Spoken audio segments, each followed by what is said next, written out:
factually inaccurate. Morally correct. This is Babylon Bee Radio. Our top story. Progressives across the nation have found themselves locked out of their accounts after Captcha began asking users to identify what squares show a woman. I'm no biologist.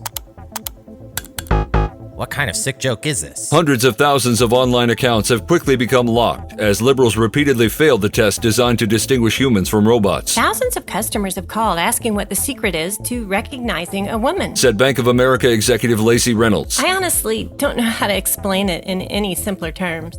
The good news is they can't withdraw any money, so it's been a real help during this banking crisis. In response to the outcry, the company behind the new Captcha challenge defended the rigorous testing process for each picture. We have tons of data showing that 3-year-olds can reliably pick out the woman in the image. So can the vast majority of household pets. The program is merely designed to check for the bare minimum level of intelligence to be human. We literally cannot make it any dumber. At airtime, President Biden had smashed another computer in frustration after being unable to log into his email. Representatives from the trans community across the nation are reporting record levels of feeling, quote, extremely unsafe due to the knowledge that somewhere out there a hockey player might not be wearing a pride jersey. In order for us to feel safe, it's essential that every person on Earth agree with our opinions and openly celebrate them in public at all times, said trans community safety liaison Bertha Glamqueen. The knowledge that even one hockey player, somewhere in the world might not fully endorsing of our beliefs is literal genocide. The distressing news comes after player Ivan Provorov refused to wear a shirt with rainbows on it, and the NHL's Blackhawks announced they will not wear pride jerseys on Pride Night. Experts are warning this may cause trans people to die from being unsafe. What kind of fascist would let someone feel unsafe? Said Glamqueen as a 5-year-old stuffed a $20 bill in his G-string. This groundswell of anti-LGBTQ hatred is absolutely terrifying. At airtime, the entire trans community had been led to feel even more unsafe after hearing that a guy named Steve from Peoria, Illinois attends a non-queer affirming church. A local teacher was forced to schedule a conference with a student's parents to express growing concern that their young son Johnny is not transitioning up to his full potential. I had such high hopes for Johnny, said teacher Lori Jameson, who transitions to Lawrence on Tuesdays and Thursdays but remains Lori on Mondays, Wednesdays, and Fridays. He seemed like a bright little boy when the school year began, but we're at spring break now and he hasn't expressed a desire to transition into a different gender. So disappointing. Johnny's parents were surprised to receive a call from the teacher. He's just a kid, for crying out loud. Why should he be thinking about transitioning?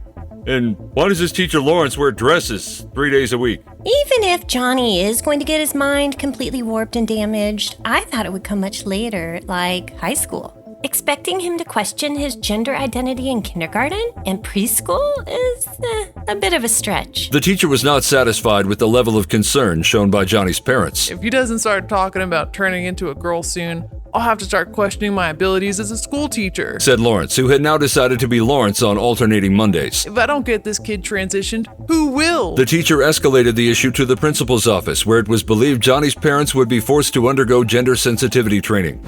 The Lord of Darkness dropped by Congress to offer testimony on behalf of his favorite app, TikTok. Oh man, first off, wow, so good to be here with my people. You guys are the best. Second, TikTok is my greatest invention since the smartphone. Do you guys have any idea how much time and effort TikTok has saved me? It's incredible. If we can get a preteen a smartphone and TikTok, it's pretty much game over for their souls. I've been on vacation for like 3 months now. 3 months.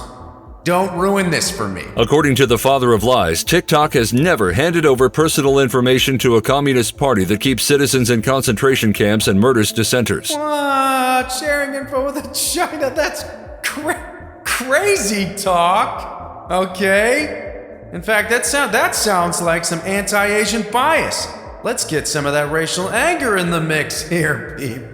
Lucifer went on to explain that TikTok is totally harmless and concerns about its mental health effects were absurd. The real problem is there aren't enough people on TikTok. All that mass psychosis and suicide stuff you're worried about could all be solved if more kids could escape their oppressive homes through the miracle of TikTok. We are so close to utopia, guys. So close. After finishing his testimony, Satan exchanged several high fives and bro hugs with Congress before he suddenly ran away shrieking upon spotting Justice Amy Coney Barrett.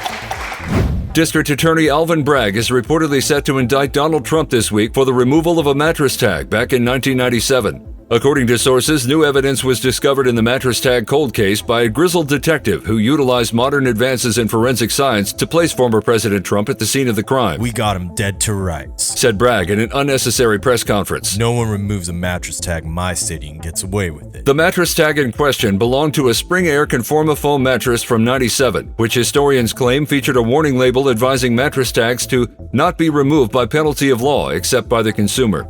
In a surprise move, Trump has not denied the troubling accusation, though he maintains doing so was not illegal. The tag says, except by consumer. I'm a huge consumer, probably the greatest consumer ever, and I had every right to remove that tag. The deep state is trying to dig up anything they can just to keep me from reclaiming the presidential throne.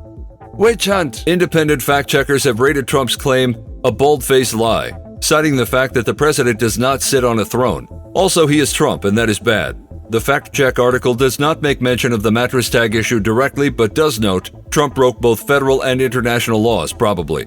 A United Nations committee has been assembled to investigate whether the matter qualifies as a war crime. This is an open and shut case. Now he'll never be president. I did it. I mean, no one's above the law. At airtime, Trump's approval polling surged among mattress consumers who have long been befuddled by the mattress tag warning.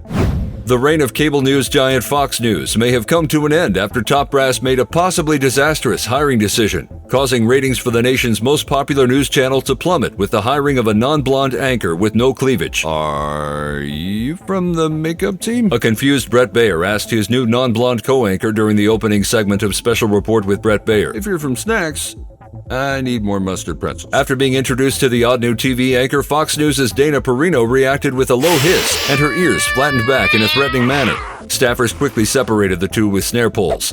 An executive for the now failing news channel insists this hiring decision was no mistake. We are fully staffed with voluptuous blondes and stiff white guys, so we felt it necessary to add some real diversity to our list of personalities. After the executive saw MSNBC reaching more viewers than Fox News, he quickly replaced the bustless non-blonde anchor with a Pamela Anderson lookalike.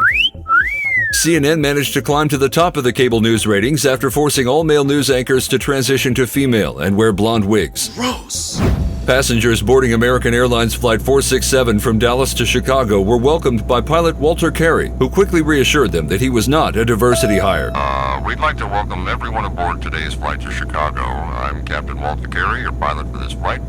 And I just want to reassure everyone that I have many years of experience in the U.S. Air Force, followed by many more years of experience flying for American. So I'm here with you today because of all this experience and an exemplary service record, and I'm definitely not a diversity hire.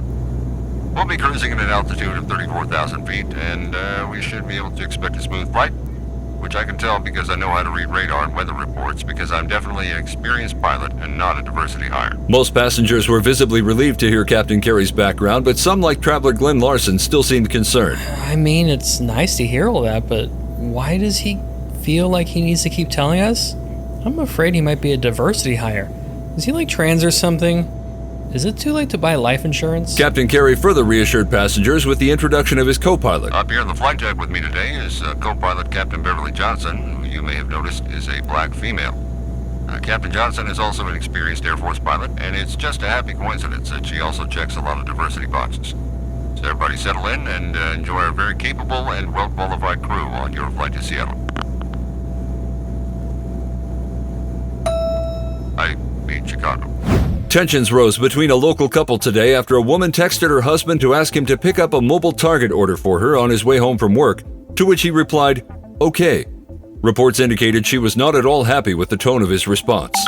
What on earth is that supposed to mean? Said Monique Johnson, who had put an order in for dishwashing soap and Reese's peanut butter eggs and set the pickup time to coincide with her husband Derek getting off of work. I thought I could make it easier on both of us. He could just stop by Target on the way home. That way, I wouldn't have to get out of the house with the kids. And do you know what he did when I texted him to let him know? He said, "Okay." Yeah, just like that. Okay. Can you believe that? A jerk. I'm gonna divorce him. By all indications, Derek was completely fine agreeing to the request and had absolutely no idea that responding with "okay" would cause any issue whatsoever. Yep, not a problem at all. Derek said as he typed the OK text on his phone. I'm happy to pick up the stuff for her. I love doing things for my wife. Derek later made the pickup and was on his way home, though he would reportedly soon regret not also picking up a bouquet of flowers to make up for the audacity he showed by replying to his wife's text with OK. How dare you! B Radio features officially curated content from the Babylon Bee, scripted, voiced, and produced by Austin Robertson. Additional voices in this episode from Bettina, Brandon, Emma, Jared, Jordan, Kristen, and Travis. Don't miss an episode. Subscribe to B Radio on YouTube, Spotify, iHeart, or wherever you get your podcasts.